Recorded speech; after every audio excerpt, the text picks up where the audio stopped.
When you connect Google Search Console to Looker Studio, the connector asks you to pick one of two tables, site impression or URL impression. There's no explanation of what those mean, there's no tooltip.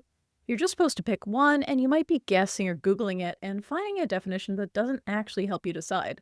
So today, I'm going to walk you through exactly what each table is counting, when to use each one, and what I do in building dashboards for clients. And if you're new here, hi, I'm Dana D. Tomaso, and I help marketers and communicators like you solve real analytics problems that you encounter every day.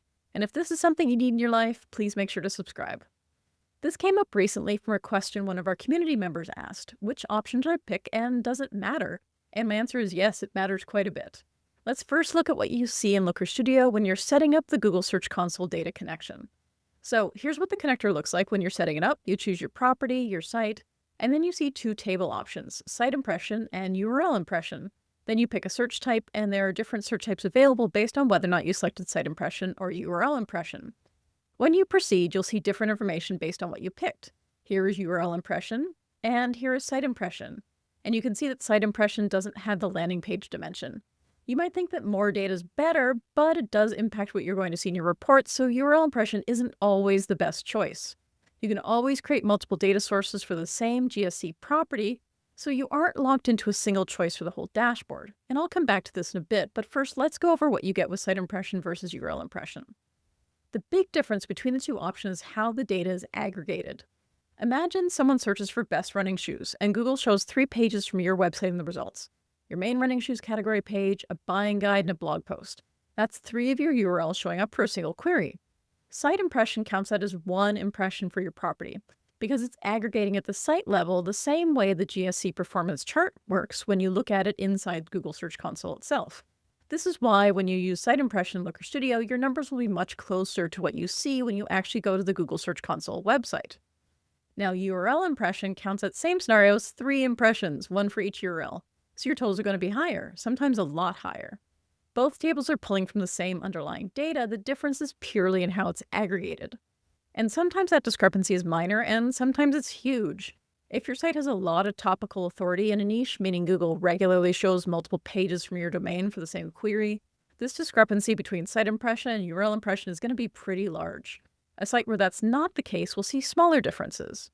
However, even if you pick site impression, don't expect to see what's in Google Search Console to match perfectly with what you see in Looker Studio due to limits on how much data Google will pull for you. But generally, site impression should be a lot closer between the GSC website and Looker Studio than URL impression will be. Okay, so which one do you actually pick? There is not one right answer. Of course, like most things in SEO, the answer is it depends. And it specifically depends on what you're trying to answer in your report.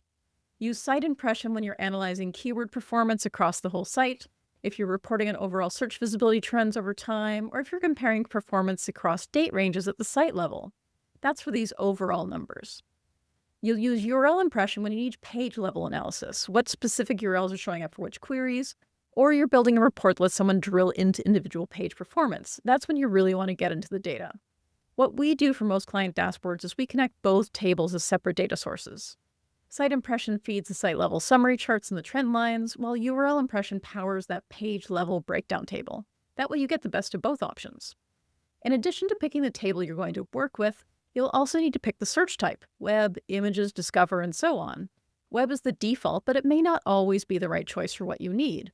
You can switch out search types in your dashboard, as the search type field is a parameter in the data source so you can connect to a drop-down control. But if you want to show 2 search types at once, for example, both web and discover, you'll need to create separate data sources, one for web and another for discover. Also, keep in mind that Discover and Google News only work with URL impression. If you're setting up a data source for Discover traffic, you'll have to use URL impression because site impression doesn't return data for those channels.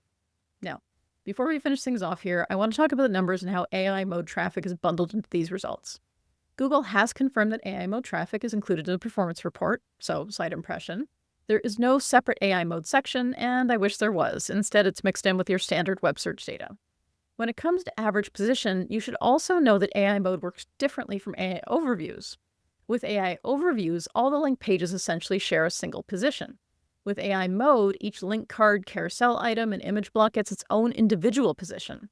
And that makes AI mode position data harder to interpret, and it affects the average position numbers you'll see in your performance report. None of this is something you can change with the connector setting, though. It's just how Google Search Console currently handles AI mode.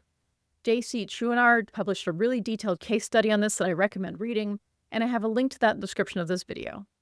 I hope this was a useful overview, and I've also written all this up in a post over on Analytics Playbook with a comparison table, and the link to that post is in the description. If you have questions about your specific dashboard setup, make sure to drop those in the comments, and if you found this useful, please like and subscribe. It helps me reach more people who are also struggling with marketing analytics. Thanks so much for watching.